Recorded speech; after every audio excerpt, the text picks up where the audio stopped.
అందరికీ praise lord. దేవుని నామానికి మహిమ. ఈరోజు వాక్యము చదువుకుందాము. లూకా సువార్త 19వ అధ్యాయము మొదటి నుండి చదువుకుందాము. ఆయన సంచరించు ఎరిగో పట్టణమునకు ప్రవేశించి దాని గుండా పోవుచుండెను.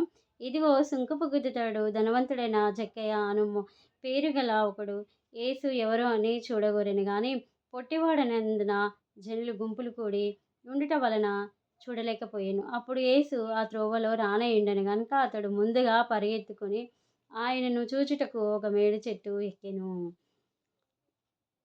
యేసు ఆ చోటికి వచ్చినప్పుడు కనులెత్తి చూచి, జక్కయ్య త్వరగా దిగుము, నేడు నేను నీ ఇంట ఉండవలసి ఉన్నదని అతనితో చెప్పగా అతడు త్వరగా దిగి సంతోషముతో ఆయనను చేర్చుకొనెను.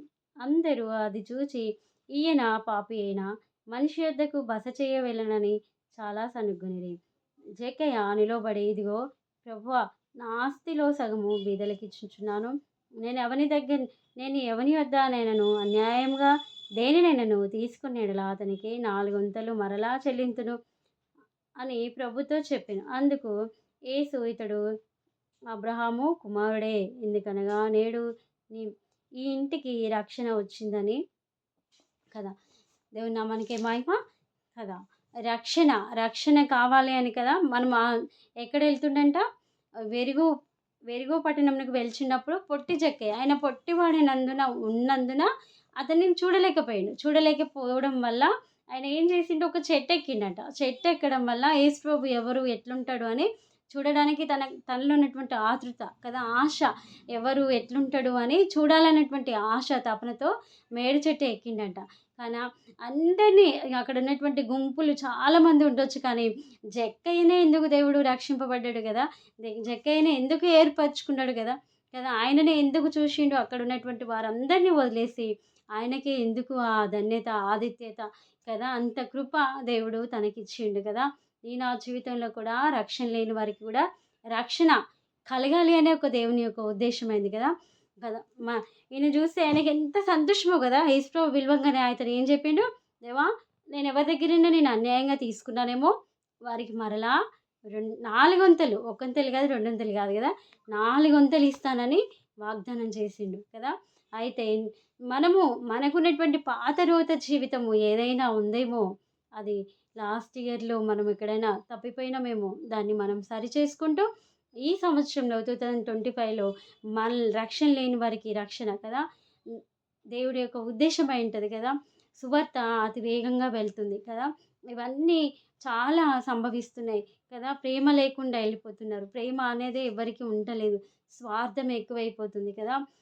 అసలు ఒకరంటే ఒకరికి మూర్ఖంగా ప్రవర్తిస్తున్నారు ప్రపంచంలో కదా. అయితే ఇవి దేవునికి రాకడ సమీపంగా ఉన్నప్పుడు ఇవన్నీ జరుగుతాయని దేవుని యొక్క బైబిల్ గ్రంథంలో ప్రతి ఒక్కటి లెక్కింపబడిగా ఉన్నాయి. ఇవన్నీ వాగ్దానాలు నెరవేర్చబడబోతున్నాయి. అయితే మనం ఏం చేయాలి, రక్షణ కలిగి ఉండాలి. రక్షణ లేకుండా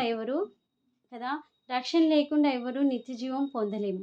అయితే మనం ఏం చేయాలి, రక్షణ ఉండాలి. మనకి రక్షణ ఉండాలి అని అంటే మారు మనసు కలిగిన వారమై మనకున్నటువంటి ప్రతి పాపాన్ని వదిలేసి మనకి ఏమి ఉండాలంట, రక్షణ, మనకు కలిగినటువంటి ఏదైతే మనకు ఉందో దాన్ని గట్టిగా పట్టుకోవాలి కదా. మనకి కలిగినటువంటి రక్షణని మనము గట్టిగా పట్టుకున్నప్పుడు దేవుడు మనల్ని బ్లెస్ చేసేవాడిగా ఉంటాడు. ఇతను ఏం చేసిండంట, 4 వంతులు ఇచ్చేసిండంట. మళ్ళీ మనం ఎవరి దగ్గరైనా తీసుకున్నామేమో అన్యాయంగా, ఎవరి దగ్గరైనా ఇంకా మనము అన్యాయంగా ఉన్నామేమో మన నిజ జీవితంలో, మనల్ని మనం పరీక్షించుకొని మనం ఏ విధంగా ఉండాలి మన యొక్క జీవితంలో అని దేవుడు మాట్లాడుతూ దేవుని యొక్క ఉద్దేశం అయి ఉంటుంది కదా.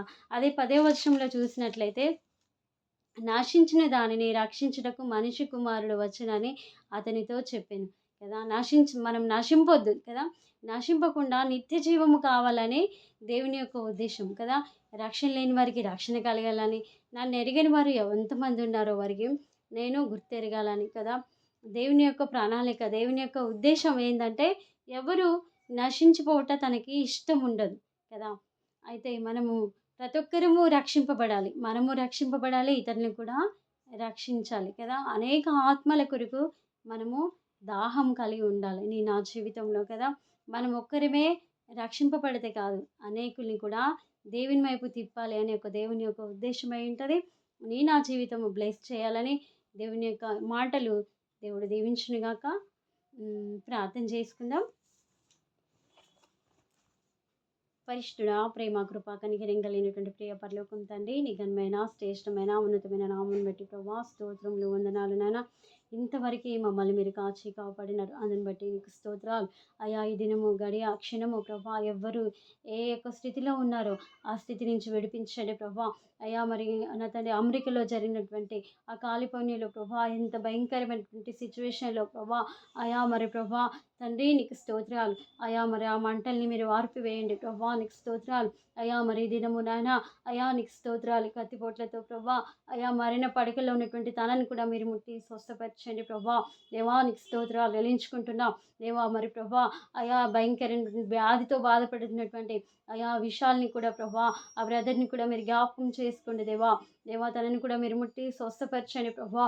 ఇంకా హాస్పిటల్లో ఎంతమంది ఉన్నారో ప్రభా, మరణ పడకలో ఉన్నారో ప్రభా అయా, చెప్పుకోలేనటువంటి రోగములతో ఉన్నారో ప్రభా, వారందరిని బట్టి ఎత్తిపట్టి ప్రార్థిస్తున్నా దేవా. నేను నీతిమంతుల కొరకు రాలేదు, పాపులని పిలవచ్చుతున్నాను ప్రభా అయా. నువ్వు వారి కోసము ప్రార్థించు అయా. ప్రార్థించినప్పుడు గొప్ప కార్యాలు జరుగుతాయి ప్రభా అయా. మేము మనుషులందరి కొరకే ప్రార్థిస్తున్నాం అయా. వారిని ప్రభా మీరు ముట్టి స్వస్థపరచండి. హాస్పిటల్లో ఉన్నటువంటి క్యాన్సర్లతో ప్రభా, ఇంకా ఆయా రోగ రుగ్మతులతో ప్రభా, ఇంకా ఏవైనా చెప్పుకోలేనటువంటి వ్యాధులతో బాధపడుతున్నారో వారందరినీ మీరు ముట్టి స్వస్థపరచండి. దగ్గు, ఆయాసము, సడిది అయా, మరి ఏదైతే వైరస్ కొత్తగా వస్తుందో ఆ వైరస్ని కూడా ప్రభా విడుదలని మరి ప్రార్థిస్తున్నా దేవానికి స్తోత్రాలు అయా. నీకే వందనాలు చెల్లించుకుంటున్నా అయా. సమస్త మహిమ, ఘనత, ప్రభావం మీకే చెల్లించుకుంటున్నా. నేను తగ్గించుకుంటే నీ నామం హెచ్చింపజేస్తూ యేసు శక్తి గల నామున స్తుతించి గణపరిచి అడిగి వేడుకుంటున్నాము తండ్రి.